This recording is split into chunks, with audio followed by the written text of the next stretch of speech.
of a sudden, I'm gone from somebody who's emotionally unavailable to being empathic, Mhm. and that being reflected back to me by the people in my life Right. was the clearest example of how much I had changed as a person, as a man, Mm. and a real testament to movement and embodiment and awareness as a real potent vehicle for personal change. Welcome to the Redbeard Embodiment Podcast. I am your host, Alex Green, and I'm on a mission to bring the power of embodiment to people all around the world. In this podcast, we explore how embodiment practices, trauma healing, and knowledge about the human nervous system can help us find our ground, discover new sources of meaning, and create connection in an ever-changing world. The deepest change is embodied change. All right. Good morning, everybody. I am really excited to be sitting down today with Jacob Strong, and I am in Boulder, Colorado, where I typically am, and Jacob is joining us from the central mountains of Portugal. And very excited to have this conversation. Jacob is connected with him 4 to 5 months ago, and am very one exciting thing I'll just announce right now is Jacob is a new member of the Redbeard team, offering somatic coaching and his men's work facilitation. So one theme of this podcast will just be to talk about some of the work that we're lucky to have Jacob bringing into our practice. But I'll just give a little bit of a background introduce you, Jacob, and then we'll plug in. So Jacob is a somatic coach and men's work facilitator, based, as I said, in central Portugal.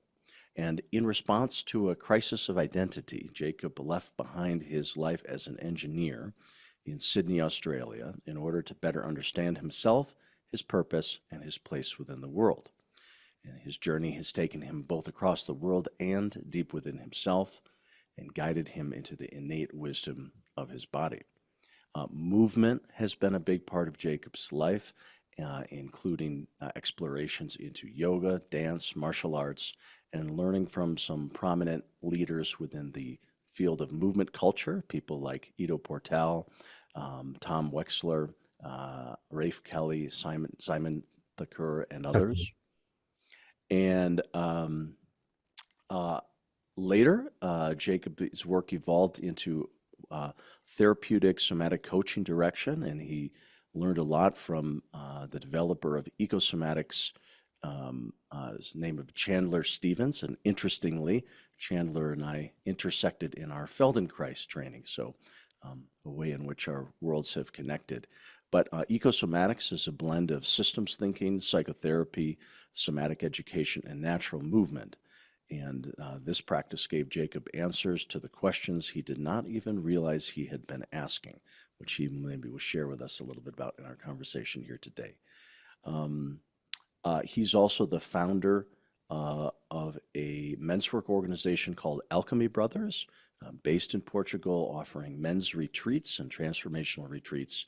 And that's another theme that I want to be definitely getting Jacob's perspective on here today, some of the things that go into men's work, and what are some of the elements that are specific to that sort of work. So all of these things are going to be fodder for what's sure to be a rich conversation here today. So Jacob, thanks so much for joining the podcast. Thanks, Alex, for the introduction, and for being so welcoming with Redbeard and with my work. Wonderful. I always like to begin with kind of origin stories. So for you, in your bio, and certainly a little bit in our conversations, I know a bit.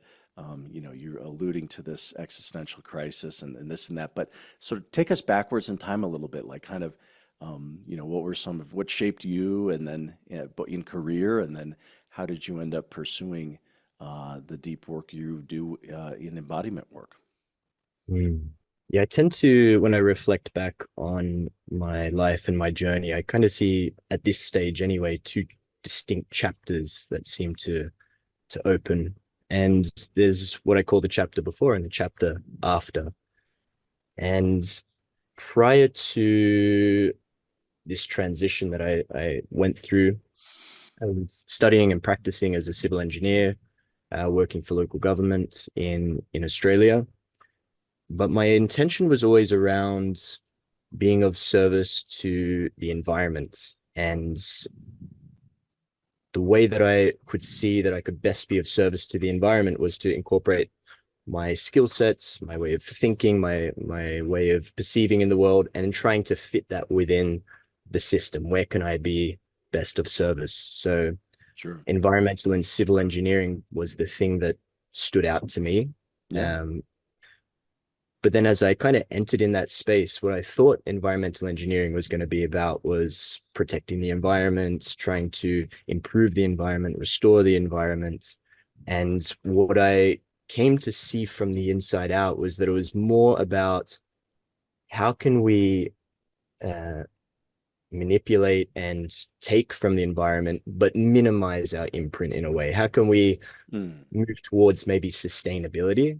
Yeah. But sustainability of what? Sustainability of growth, sustainability of just trying to balance the dots, cut down this forest, plant some trees over there. And I was kind of awoken within the system of realizing that I was not going to be able to affect great change from within, not without spending many years within the system until I got into a position where maybe I could influence something, but that didn't seem like a pathway that was interesting to me. And you speak about origin stories, and there's one distinct moment that I recall. I was in land development, and I remember going out to a job site near to where I grew up, actually, and it's this beautiful countryside area, and I'm standing on this hillside looking out over the lakes and seeing the kangaroos jumping and the gum trees that are dotted throughout the landscape. And standing with the developer, and we're talking about the roads that they're going to be cutting in to the land and the hills that they're going to be moving around and all the earthworks that's going to happen and which lakes are going to be filled in and I just had this moment there of like, oh my God, I'm kind of in direct conflict with my values, really. And it's no value judgment on the system. It's a self-propelling thing. But it was a moment where I realized I need to look for something different and coming into it from a different angle. And that led to what I call, chapter 2, where I decided to leave my job, leave my life in Sydney and travel through trying to discover what I wanted to bring to the world, discover how I could be of service. And that second chapter is long and varied, and it's taken me into many different domains, all the way from, spirituality, Eastern traditions, a lot in the movement and embodiment world, permaculture, learning how to tend to the landscape, psychedelics, you name it. I've gone through and explored, and where I've landed is where I am now, where I am today, and that's in somatic coaching and in men's work facilitation. So I would say that's probably maybe one of the biggest moments, but there are many, many micro moments, many, many major moments that have kind of directed me, if it were. So happy to go further into it if that's interesting. Well, let's cover at least some of the micro moments, because I'd love to hear, like, okay, so you decided to sort of travel and get clearer about it sounds like both yourself, but then also how to be in connection with the world. Sounds like something that was guiding for you. Like what were some of the meaningful stops along the way that gave you some of those answers, either about again, speaking to you personally, or helped shape your sense of right livelihood, or how you wanted to answer that question of connecting to the world? Sure. Yeah. I think maybe this piece that will serve to answer that question is around coming into connection and contact and awareness with my body. It's the big piece that was, I think, something that was building across time. Uh, in the chapter before, I was always moving. I was always engaging in activity, whether it was sports, whether it was outdoor like rock climbing, canyoneering, Mm, mountain bike riding, trail running. sure. But the way that I used to see my body was kind of against the landscape. How can I conquer the rock? How Yeah. can I conquer this trail? How can I beat my opponent? How can I? There was always me against Mm, and not me within, right. let's say. And when I all of a sudden had the freedom of no longer being bound by 9 to 5, no longer being within my habitual environments, the gym, the spaces that I frequented, the relationships that I'd always been in, Yeah. all of a sudden I was solo traveling. Yeah. And the expanse of possibility, each time I would land into a new town, it was like, who am I? Who do I want to be?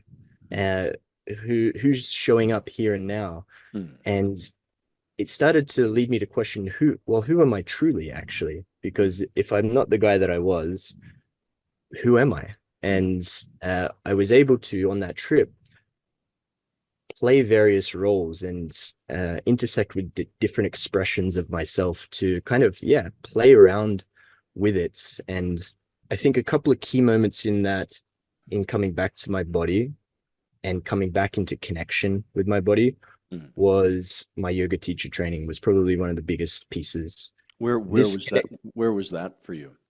yeah, this was in Ibiza actually. Yeah. Okay. So I always had this association that Ibiza was this, place Party. that That's where you the go to English party. people would go to party. Yeah. Yeah. Yeah. Exactly. But it turns out that in the off season and on the other side of the island, it's a real spiritual, holistic kind of place. And I was intrigued. Mm, I had already been curious about yoga. What I quite liked was this connection between body, mind, and spirituality. This spirituality piece was something that I hadn't really connected in with to that point in my life. And I was curious. I wanted to open that and explore that.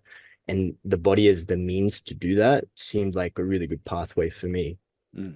Uh, Needless to say, it was really changed my entire, sense of myself relative to the world. And the yogic texts really opened up something that's led me into the movement scene, which then led me into the embodiment work and the embodiment scene. Yeah. But another micro piece that I think would be valuable here is when I came into touch with a native Australian wisdom. So the Aboriginal Australians, Indigenous Australians, Sure. they have this idea that we have three brains. The first brain is in the gut, the second brain in the heart, and then the third brain is the thinking brain, which they Mm, call Nandupuru, which means tangled fishnet. mm, So how they see it is that all right thought, right action first is it originates in the gut. It's then filtered through the heart. mm, And the only then is it passed to the thinking brain to actualize in the world. mm. And they say that the problem with the European folk, the colonizers, was that all action was led from up here. Yeah. And when I heard that piece Mm, and then I looked back in retrospect on my life, every time I had made a decision that originated in my gut, it was a decision that led me in the direction that I needed to go. mm, Every time I tried to steer the ship from here, mm, I inevitably ended up stuck, bound up in situations that were stressful or dissatisfactory or just not in alignment with who I was. mm. And this piece all of a sudden redefined everything that I'd been through. And it since that moment of discovering that, which was around about the same time that I was coming into yoga, Mhm. it then my intention forward was to always, or to as much as possible, come back and lead from my gut, lead from my body, lead from the felt sense. Sure. And it led, that second chapter of my story to where I am today. Mm. Yeah, wonderful. So, I'm just thinking about my own parallels, but I'll save my parallels. I want to hear about you. Um, But so yoga was a big catalyst. Were there, in some ways, it sounds like, you also explored other movement work, breath work. Um, Mm. in terms of that theme of things that helped you, I guess, use the felt sense, as you say, or the body as the means by which to connect to self, or psycho spiritual development, maybe we'll call it. Were there any other practices that were meaningful for you Mm. about connecting to body, connecting to gut brain, heart brain? What were some other practices that supported that in you? Sure. I think the next big piece for me was coming into touch with the work of Ido Portal, Mm, who is one of the bigger names in movement culture. I started to get a bit bored with the four corners of the mats, and I wanted to explore a little bit more outside of that. I started taking up practices like gymnastics, dance, martial arts, capoeira, mm, uh, and found Ido Portal's work and just the way that he was articulating the experience of movement mhm, and the totality of movement, and movement not being bound necessarily to a time of practice, but that movement, is it's the way in which we are movement. We're constantly moving within the world. mm, It just, the way that he was talking really just drew me in. And by some strange chance, coincidence, which I don't even believe in, I was found myself stuck in Mexico, stuck on the west coast of Mexico, and happened to connect with one of the mentorship students of Ido, mm. who has a movement studio there. And I trained with them for 3 months relentlessly, 6 hours a day, 6 days a week. It was quite an intense period of physical exploration, Right. which then culminated at the end, joining Ido for the European Movement Meet, which was the last time he ran it before COVID, and training with him, working with him and his colleagues as well. Sure.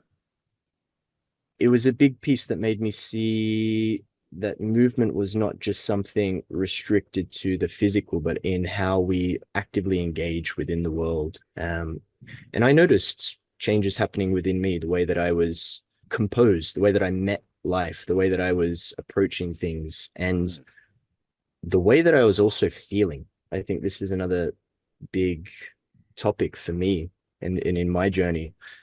In the chapter before, I was very disconnected from my emotions, mm, uh, from my felt sense. mm, It was, I remember at high school and kind of, these late teenage years, bragging about my emotional numbness in a way, talking to the lads at the gym that, I don't cry. I've sewed my tear ducts shut.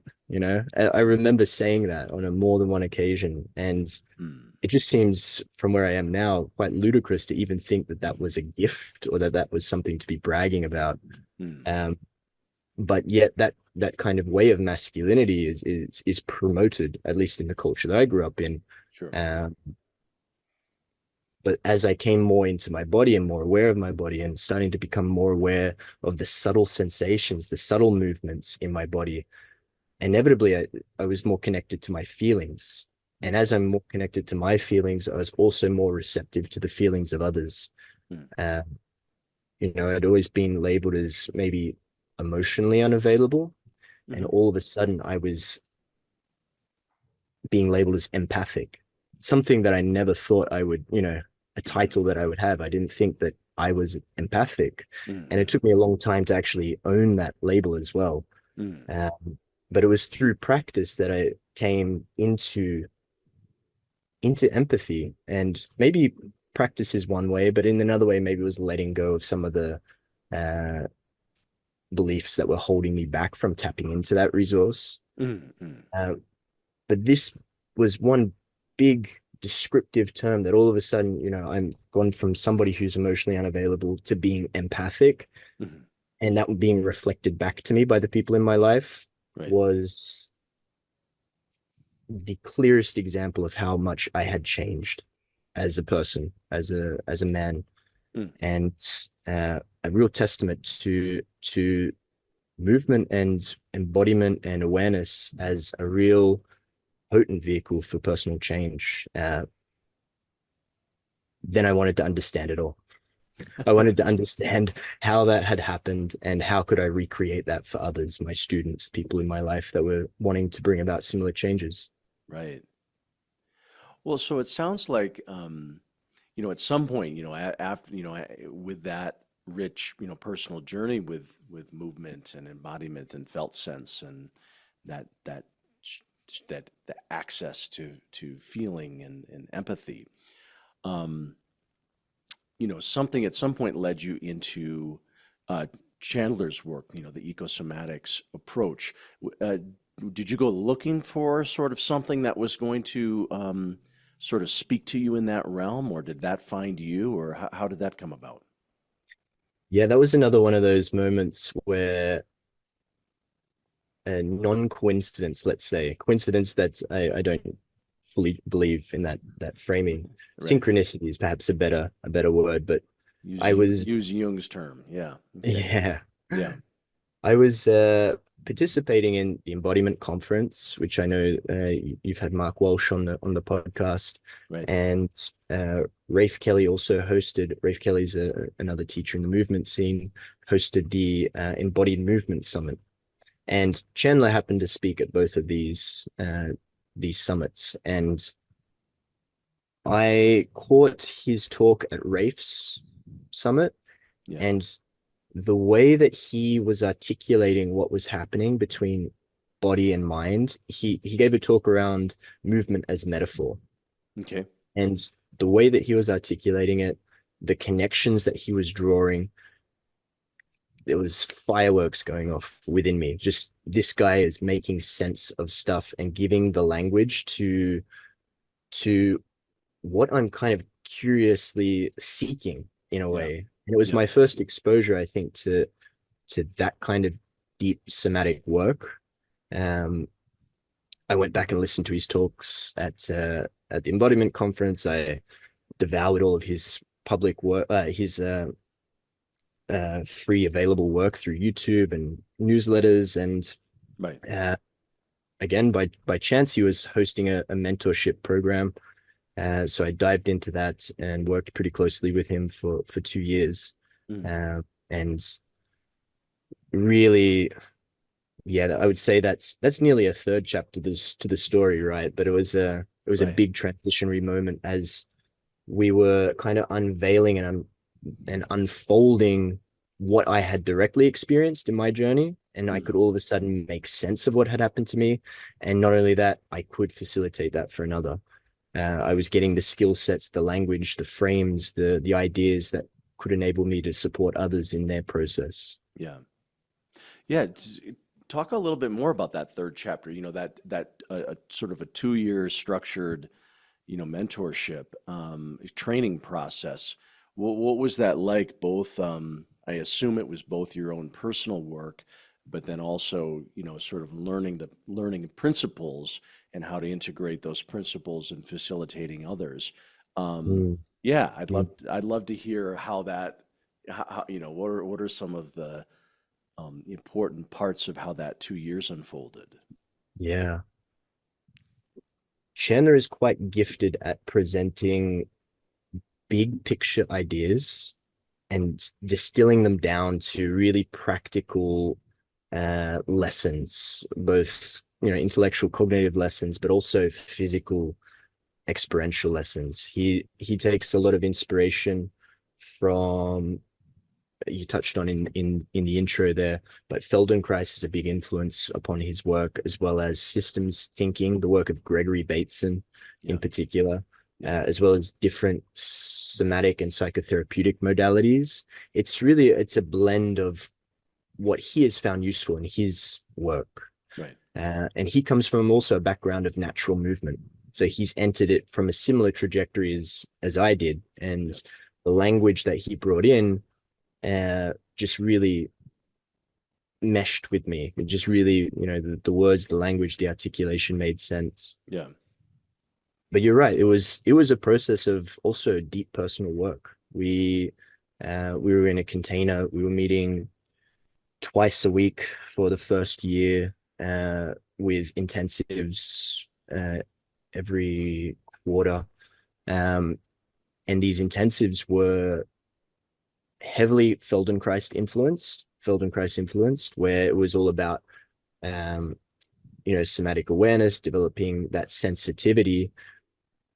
But where I think Chandler's work deviates from Feldenkrais is that he's considering the environmental and relational context, like how that then shows up into other realms, and how can we embody the learnings of the lessons. And of course, maybe, I'm not so, I don't know the other side of the Feldenkrais training, so I can't speak so much on that behalf. But for me, it just seemed to land in a different kind of way than Feldenkrais lessons that I had participated in. And I'm sure every practitioner offers the lessons in a very different way. Sure.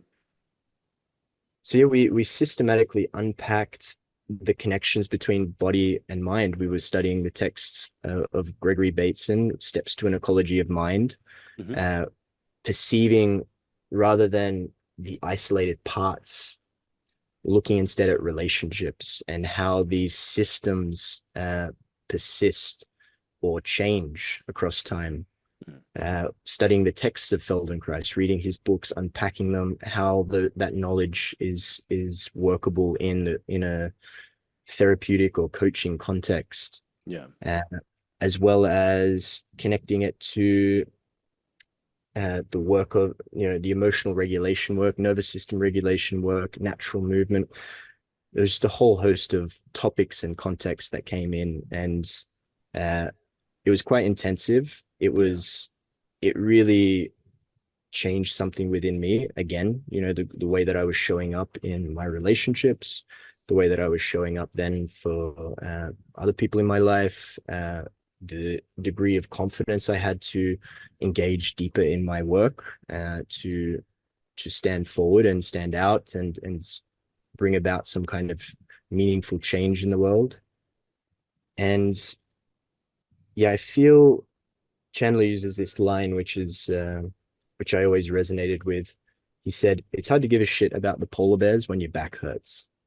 So it really gave me this sense of like, the more we are able to attend to ourselves, to be of greatest capacity, of greatest awareness with ourselves, the greater we are able to be of service to the world, to care for the environment, to contribute to a better and more beautiful world. And it's really coming at it from the ground up, which the body up, which is a real beautiful way that I see that work. I love that. Not to put you too much on the spot, but it sounds fascinating in these elements, and of course I know a lot of these people, so I can picture this, but to make things a little bit more tangible for our listeners, can you think of any personal example? Like, again, you mentioned it was part of your own personal work during these 2 years, not just learning these frameworks and applying them to others.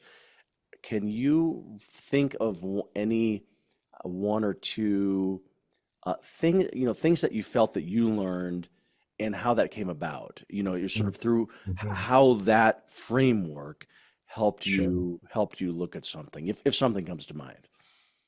Yeah, there's one piece that comes to mind straight away within the context of my relationship as well. So what I feel somatic work offers, and Eco-Somatics with Chandler offered for me, was this opportunity to be aware of and observe how different conflicts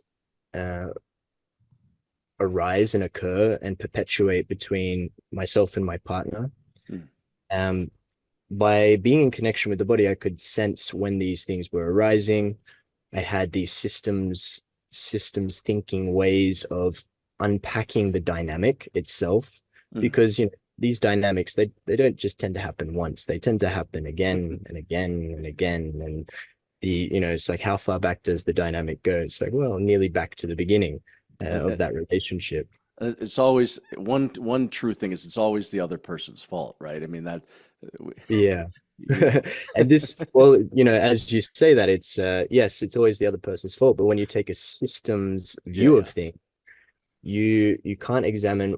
Gregory Bateson would say, you can't examine one side of a relationship and make sense. What you'll make is disaster. Right. It's the dynamic that's unfolding. So there's something of my behavior that is influencing the perception and the behavior of the other, and we are kind of unfolding in this cycle. And if we can understand what is occurring, right, if we can unpack that, and the body is an incredible vehicle to understand when we are triggered, for lack of a better word, but when we're triggered and when we trigger our partners, we can learn from that. So that if there's this cycle that's unfolding, if we're able to cut that cycle, if we're able to intersect at any point, and the beautiful thing, once we have the awareness of it, is that the thing to do is literally anything else than what we would usually do. And I sometimes exaggerate this, and I say, when you feel, your partner has triggered you, and this is what you habitually want to respond with, what would it be if you just ran out on the street with your arms overhead, flailing about, yelling at the top of your lungs? Maybe not an effective solution, but it would completely disrupt what is taking place. People might think you need a little bit of, maybe you need a little bit of more help than what they might at first think. But right. The idea is that if we just sever the pattern, we break the pattern, we create the possibility for other solutions to exist.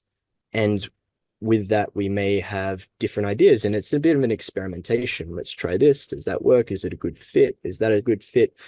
But when we have access to this perspective of the situation, it's a matter of time until we start to really unravel that pattern. And what I've observed in my relationship is several patterns that were occurring over time have completely dissolved. And the amount of connection that comes on the other side of that, to be able to openly communicate and discuss things as we are aware of it and observe it and see it from a calm, composed place across time, those patterns have resolved. And now that my partner and I, we've had a son, now all of a sudden there's a whole bunch of new patterns that are coming up that weren't there before. But that's maybe another story. But still, right, equipped with the same way of seeing the situation, I somehow feel able to regulate myself a little bit better. I'm able to see what's unfolding, and in a way, participation then becomes a choice. I can choose to engage in this, or I can instead choose to do another action. And of course, when the stakes of, having a newborn son and sleep is fleeting and lots of different external stresses coming in, the threshold is a little bit impaired. But when we do get that resource back, we can look back, we can discuss it, and we can work towards resolving it so that it doesn't arise in the same intensity in the future. So I would say that's probably the biggest direct benefit that I've had in my life. Yeah, great example. Thank you. Yeah. Let's talk about men's work a little bit. Sure. At some point, you were called to that, I'm guessing informed by your own personal journey. And then, but not only were you called to it, and then you launched Alchemy Brothers and started putting on retreats. And tell us that story. What was the inspiration, and what have you learned? What have you been learning in that activity? Sure.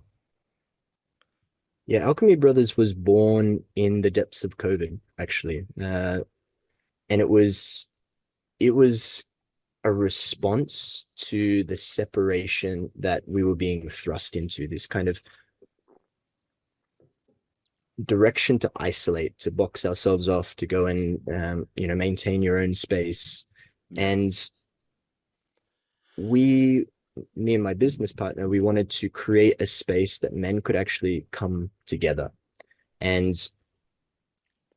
we, circling back to maybe how I got into the men's work and what kind of drew me into that, my own journey from across time took me from this kind of more traditional hyper masculine way of being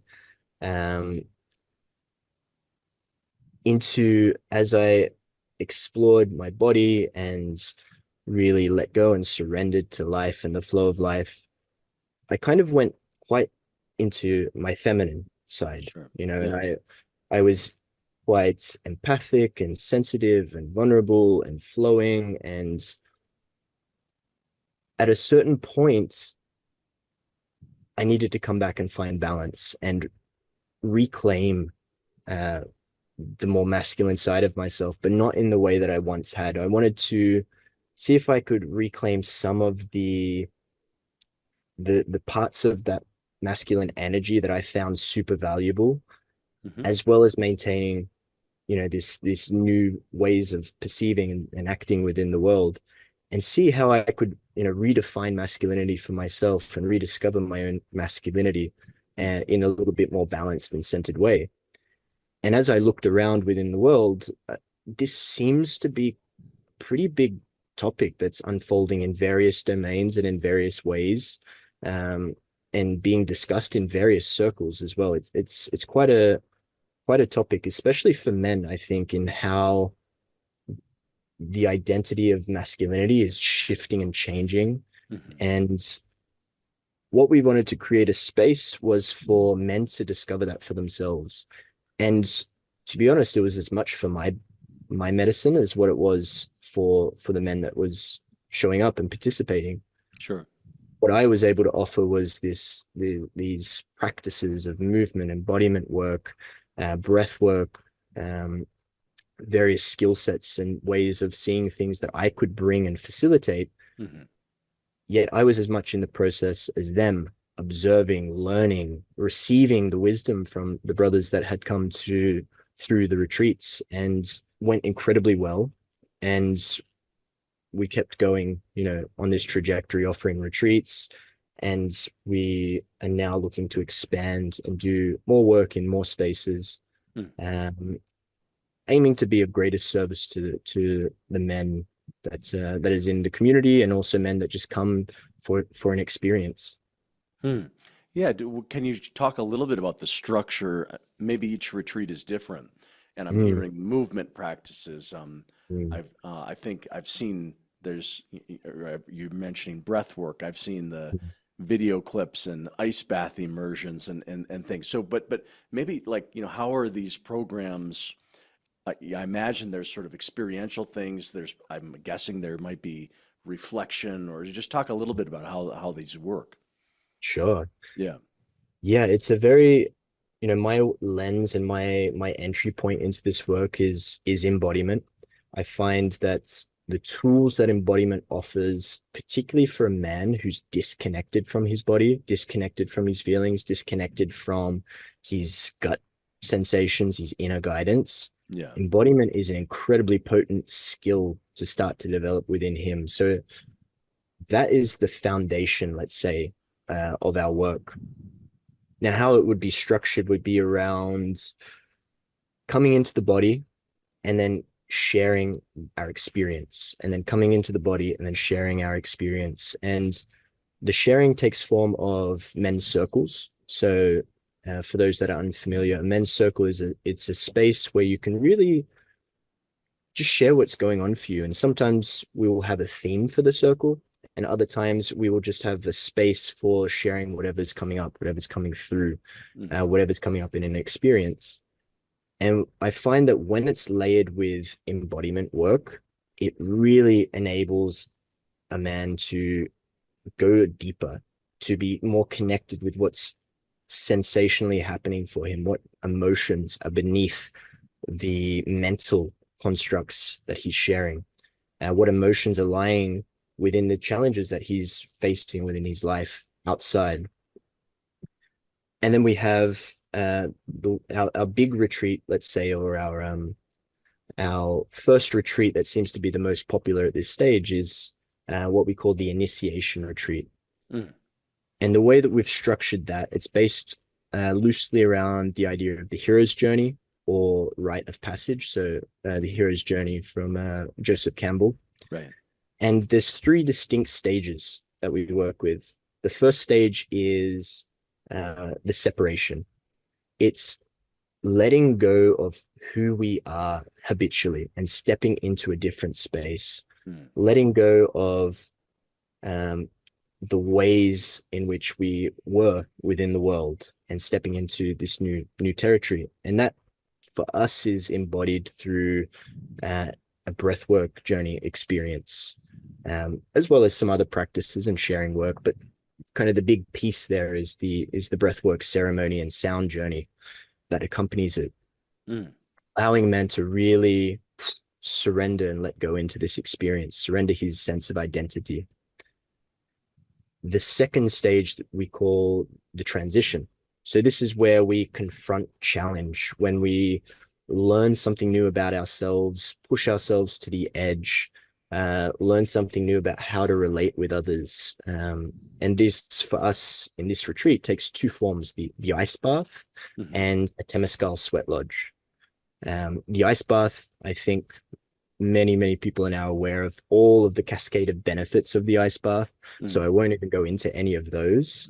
Sure. But for us, it represents the metaphor of a challenge that we're up against in our lives.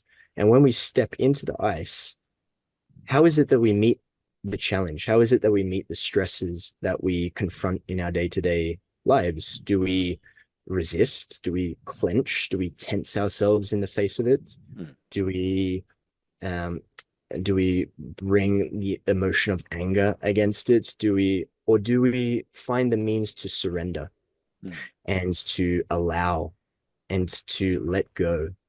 And inevitably, if you've ever done an ice bath, it's that later piece, the surrendering and the letting go, that allows you to go through the allotted minutes in the ice with greatest ease. You know, you can muscle your way there, but there's a point where there's muscling another kind way. of, yeah, there is another way. For you regular listeners to the podcast, you know that about half of these episodes focus on TRE, tension and trauma releasing exercises. And I wanted to make sure that you know about the Redbeard TRE certification program, our educational platform to certify others. And we have both an online version of that I teach, as well as an in-person version of the training that my colleague Ellen McKenzie teaches in Madison, Wisconsin. My next online certification training is beginning August 3rd and 4th, 2024. That's the first of 3 modules. And the way the certification program works is it's about a 10 to 12 month program divided into 3 phases of learning, each with a weekend connected to it, and then some one-on-one work with me and people on my team to support your learning journey. TRE has been a life-changing modality for myself. It's open to people with any background. I wanted to make sure you know about the program. You can find more information at redbeardtre.com. The other challenge is then the Temescal sweat lodge, which it's the polar opposite. It's heat, and it's pushing right up against the edge of our capacity. And every time I've entered, we have a Temescalero, somebody who's equipped to facilitate the Temescal, who comes and supports us. Yeah.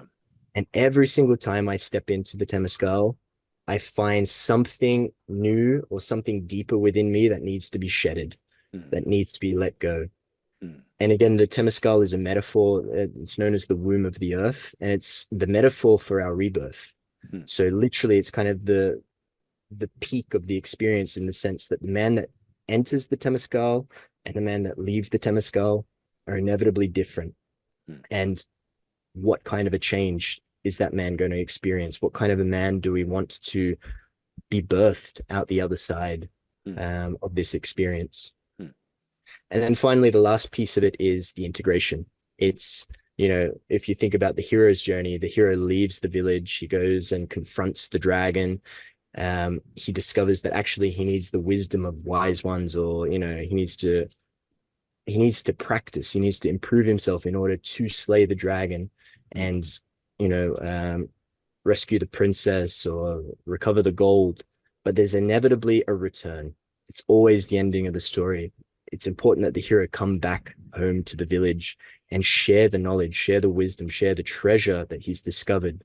And this takes the form of, sharing circles, but also sharing circles further down the track. How can we continue to sustain and integrate this work? How can we build this community? For us is a big question at the moment. How can we sustain the community across time such that the man feels supported in that integration process? Yeah. Oh, lovely. Mm.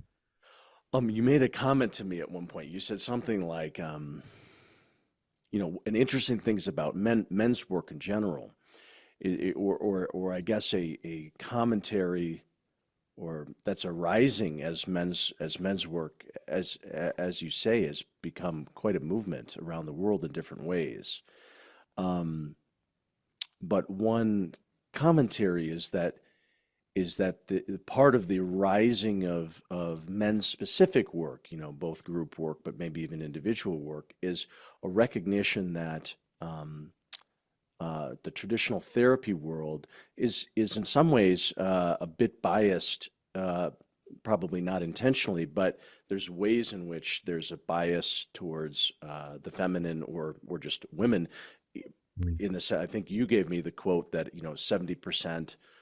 Or maybe more of therapists are women, and so it's as if there may be some principles that apply to men's work that are not attended to as well, or as that in a traditional psychotherapy model. So I'd love to hear your thoughts on that. Having been sort of immersed in both worlds. Sure.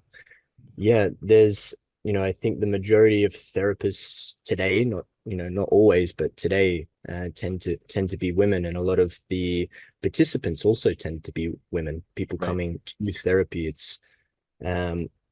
and because of that, the nature of the research, the direction, the methods tends to be more geared towards serving women. And generally, let's say, women tend to have a better access to their felt sense, a better access to their emotions, and a greater capacity to express what's going on for them, whether that's within the context of their own personal relationships, or that extends to the therapeutic relationship.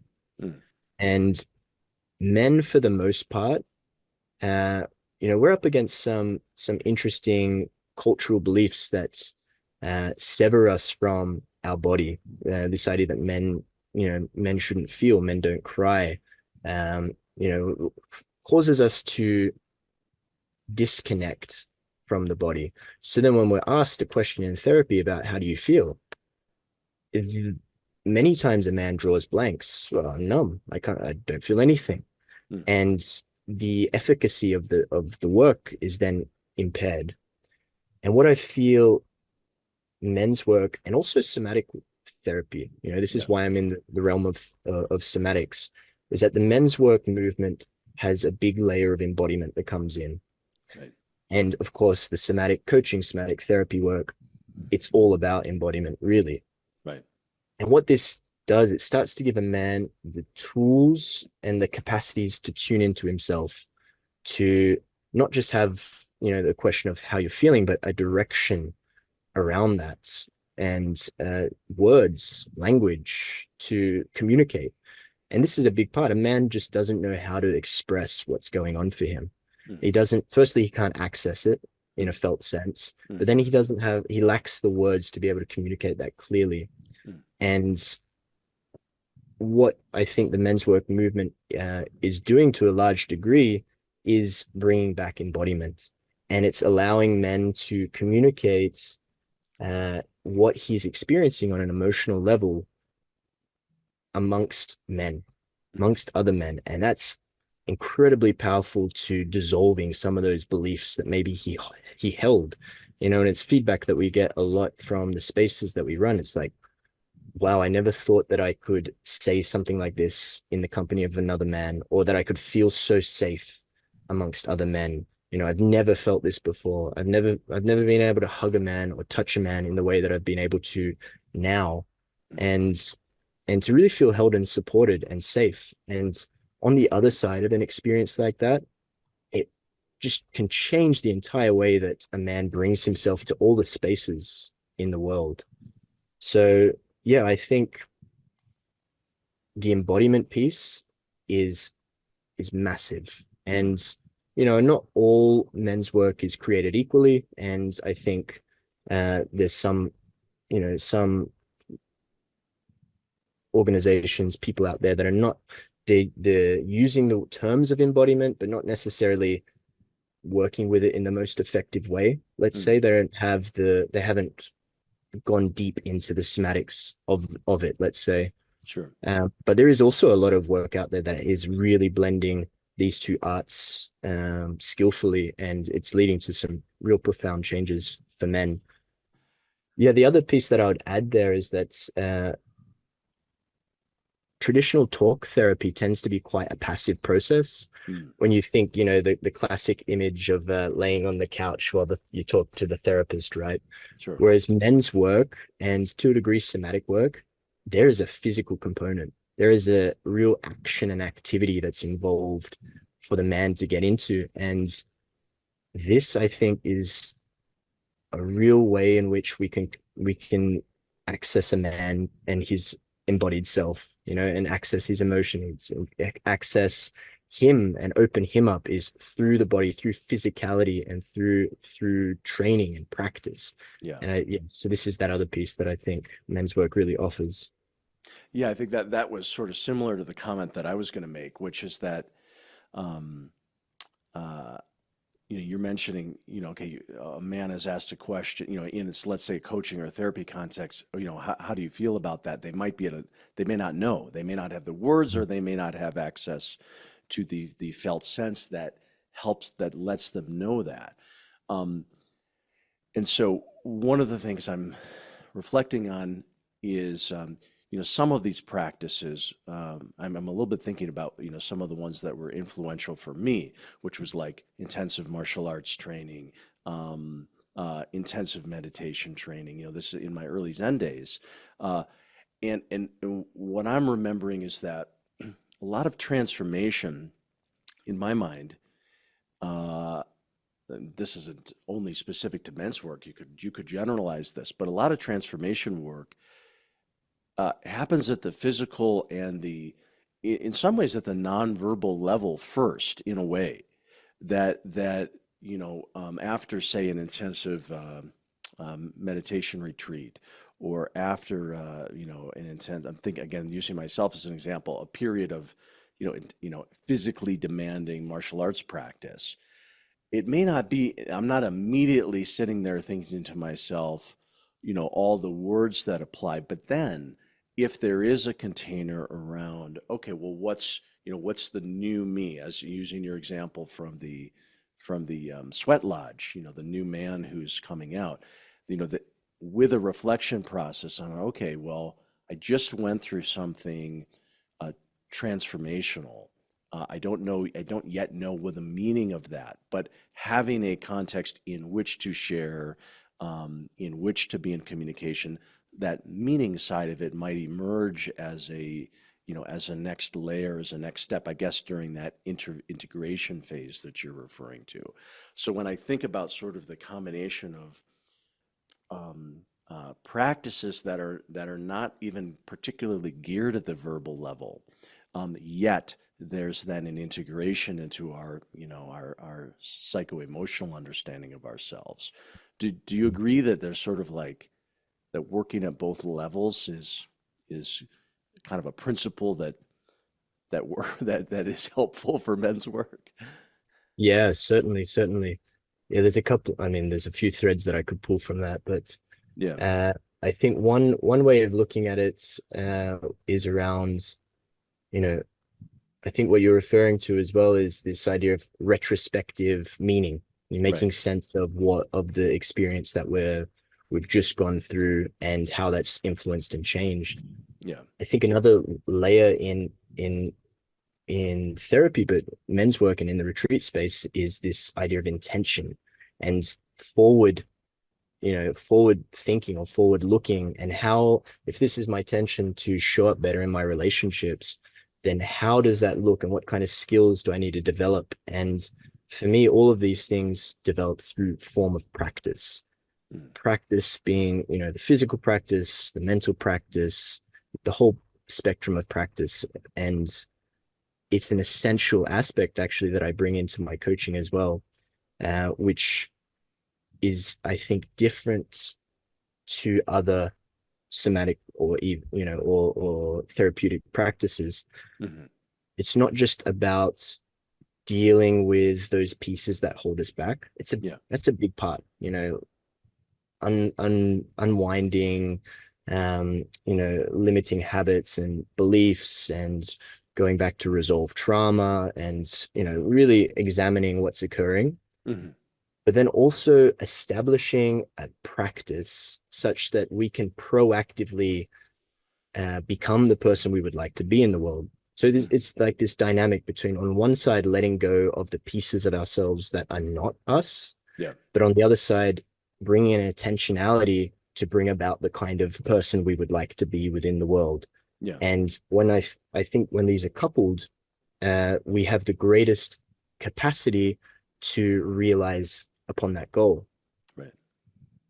Another way that we could enter what you just shared is maybe from this like body mind lens, which again is another element to somatic work and eco-somatic work and the coaching that I offer, is that we can access the mind via the body, and we can access the body via the mind. Mm-hmm. And actually, we have the greatest opportunity to create change when we access from both directions simultaneously and start to piece the dots between the two sides of the coin.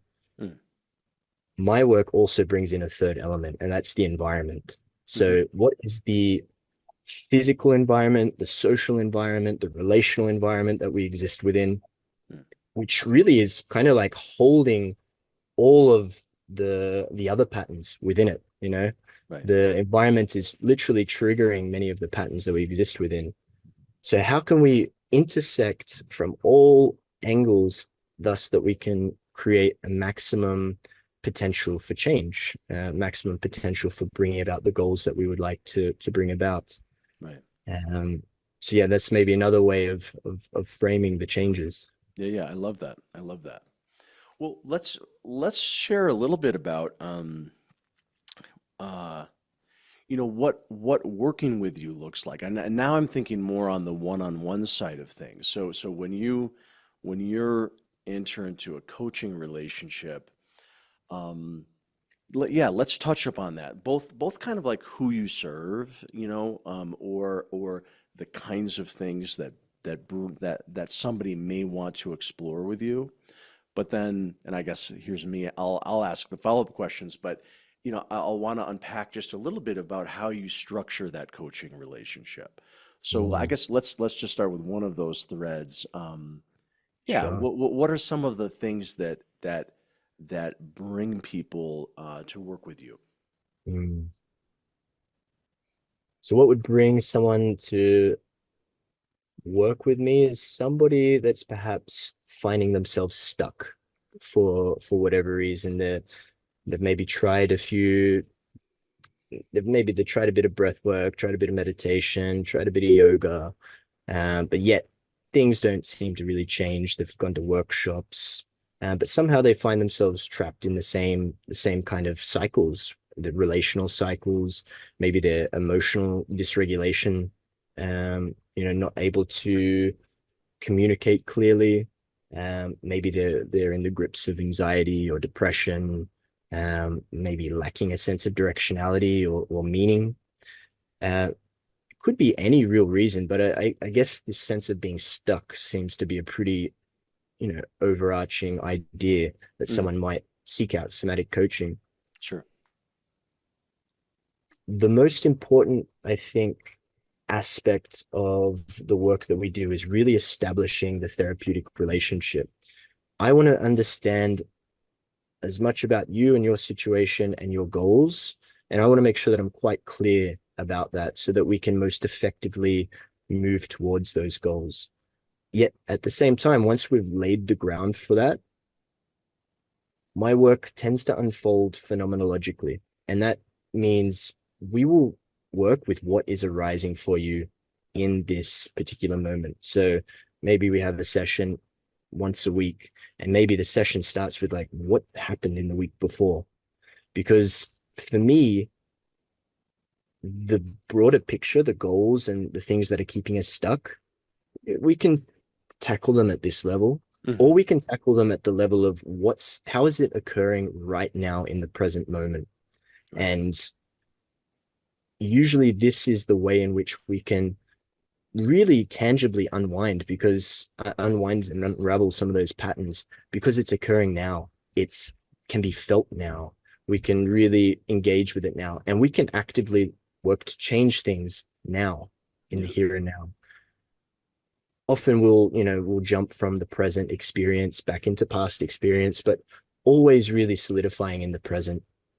And the other side to that, so I mentioned the two angles that I tend to take, and one is the removal of those things that are constraining us.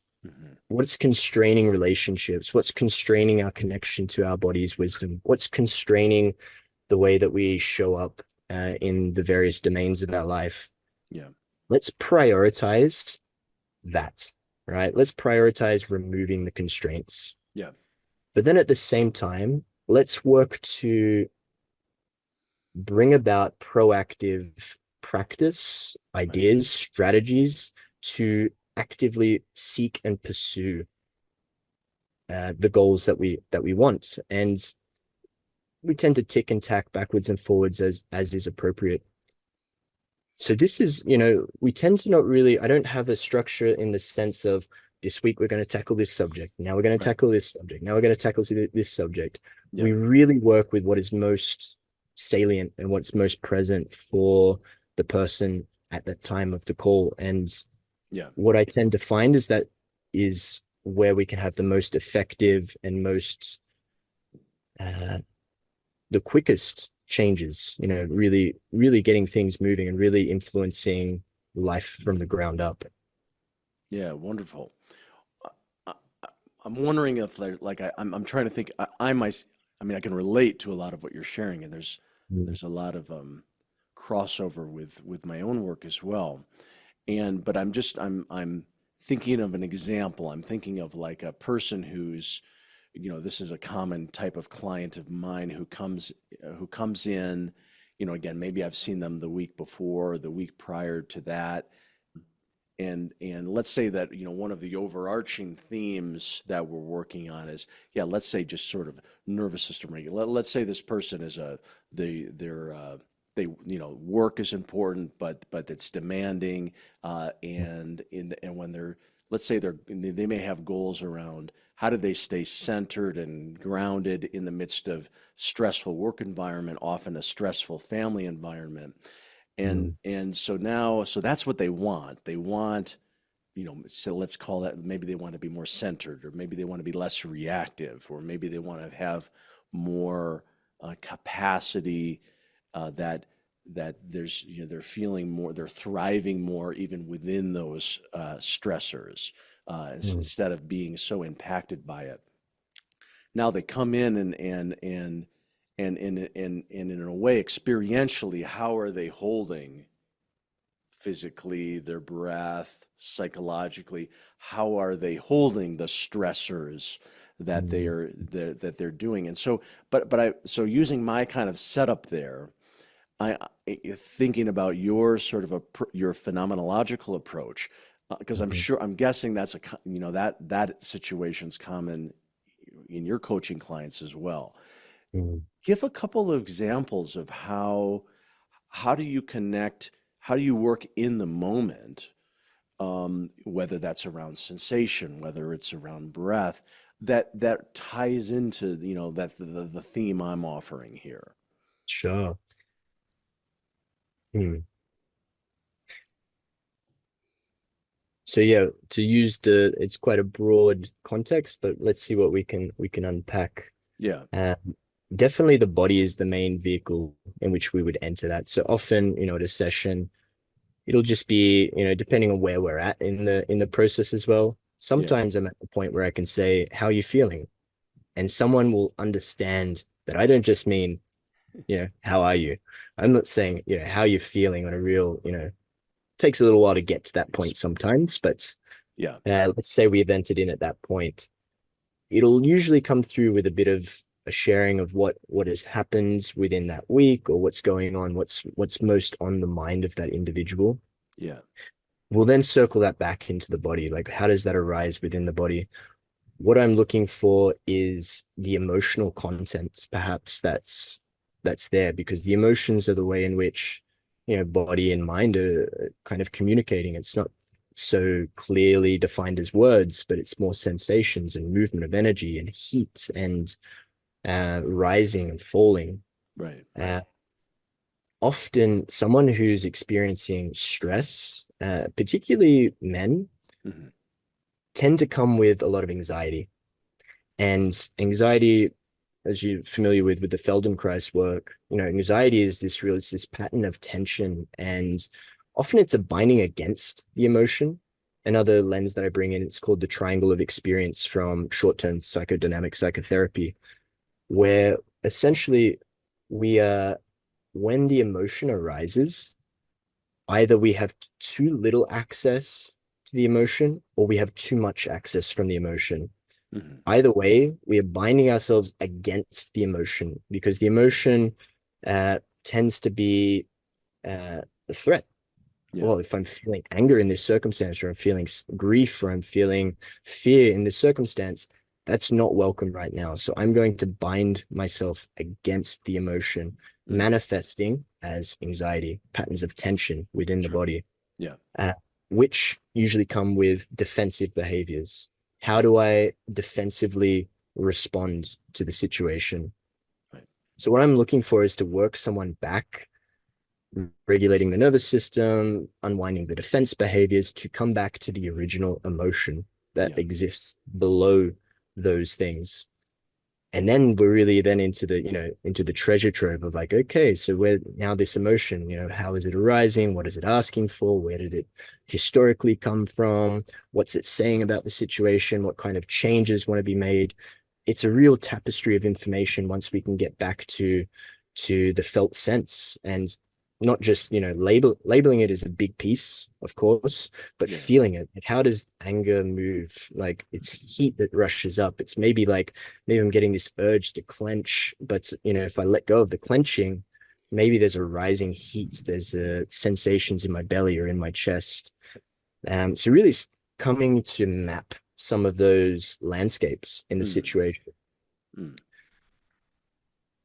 Once we've got that information, then we can seek about bringing changes, like proactively going about changing the environment, changing the relationships in some meaningful way, maybe changing the relationship one has to oneself, and appreciating the bigger perspective of what's actually unfolding here. Um, and in that process, cultivating a sense of composure in meeting oneself and recognizing the emotion and holding that within ourselves. Because if I can hold that emotion, if I can be with the emotion and composed in that emotion and not allow it to perhaps spew out sideways, which we quite often see as maybe like an angry outburst, or um you know sobbing into the pillow when you get home because you haven't had a chance to really work with the emotion. But Hmm. if we can tap into it and we can meet it with composure, we can then maybe communicate a boundary. We can change a circumstance. We can change our situation at work. We can tell someone no, or give someone a big yes. Hmm. Whatever the case, it's informative, and then it's a practice to start being able to use that. But when we're connected to that emotional compass, Mm. all of a sudden the decisions that we're making in life, the decisions we make in relationships, it just it becomes a whole bodied yes, right? It Mm. becomes the whole body is involved in the decision, and things just move with greater ease and greater grace. Mm. Um, so yeah, this is one side, let's say, unwinding maybe the pattern. Yeah. But then I would also be looking at skilling that person up to achieve the outcomes that they want, whether that's communicative outcomes. Believe it or not, the majority of the time there is a physical component to it. Like if I want to communicate myself, my boundaries to my boss, do I have a sense of the ground beneath my feet? Can I be aligned within gravity, or do I collapse on myself? Do I allow the weight of the situation to prevent me? So if I'm able to have a greater capacity to stand my ground, to know where I stand, to really feel held and supported, I have a greater capacity to engage. So often that will come with some kind of movement work, some kind of movement practice, which I see as maybe a small segue to say, for a piece from the ecological psychology world, which is also a big part of what I work with. There's this idea of the theory of affordances. And how that basically goes is, imagine you're, walking through a streetscape, and it's just a typical streetscape. And maybe you're somebody that's not so connected to your body. Maybe you don't really have a lot of mobility, a lot of movement capacity. So as you're walking around, you're seeing things like the curb, the railing, the staircase, other people as nearly threats in the environment. I could slip and trip on that curb. But man, if I need to go up that staircase, that's going to be a real challenge. Or that rail, I better keep a fair distance away from it because it's probably a hazard on the other side. Or other people in the space, I better make sure I keep away from those because what if I'm not able to navigate myself around them or within their space, or so the world really looks like a threat. And so if I'm existing in the world and everything is looking threatening, it draws me into contraction, closure. The nervous system becomes dysregulated. Maybe I'm drawn to isolating myself, and there's a cascade of things that can occur there. Sure. But what if we were to increase our capacity for movement? What if we were to improve our capacity to balance on one leg, improve our capacity to the strength within our legs? Maybe I've gone and learned balance to the point that I can actually balance on a rail, or I could jump upstairs, or I could, duck and weave between people in the surroundings. Now, all of a sudden, I'm navigating a landscape that is full of opportunities. I can see that the landscape itself is opening. It's opening, and all of a sudden it's a playground. It's a playground that I can exist within, and I'm more open. My posture is more open. The way that I'm engaging is more confident, grounded, secure. So if we really work on some of those physical capacities, it's not just the physical landscape. It's the emotional landscape. It's the social landscape. What options do I have when I'm communicating with a person? Am I contracted, constrained to the sidewalk, that little tight little path, that I better not stray from on either side? Or am I free to run and frolic across the rocks and the landscape and play around with that? And I guess what we're looking for is to create the open freedom to be adaptive to the situation and to respond in any way that we would like, and in any way that is most aligned with ourselves. Well articulated. I like that. I'm picturing myself in that state, and it feels more dynamic. It feels more alive. Yeah, also to say that that's also the value of martial arts work, right? It's like, right. And especially, I was thinking to share as well, especially there's something about martial arts in particular, when you're able to like punch or to engage with another body, to know that like, if I needed to, I could mess you up, right? Actually, by having the capacity to do that, all of a sudden the world becomes less threatening, because if need be, I can defend myself. I can mess you up. And because of that, I don't feel threatened. Right. And I can meet the world with a greater sense of composure and be better regulated. When you like imagine, the vision of the martial artists, he's just so composed and so centered. But when he needs to, he'll switch on and he'll mess you up. So there's something about the air of him that actually then resolves the conflicts before they've even arisen. You don't want to mess with him because there's just something about the way that he's grounded in his stance. There's something in the way that he's just so at peace and at ease within the world. I don't want to mess with that guy. And the battle is won before it's even needed. It's quite a hyperbolic example, but really powerful in regulating oneself. Also very true. Yeah. I love that. I can think of 5 more directions to go, but I also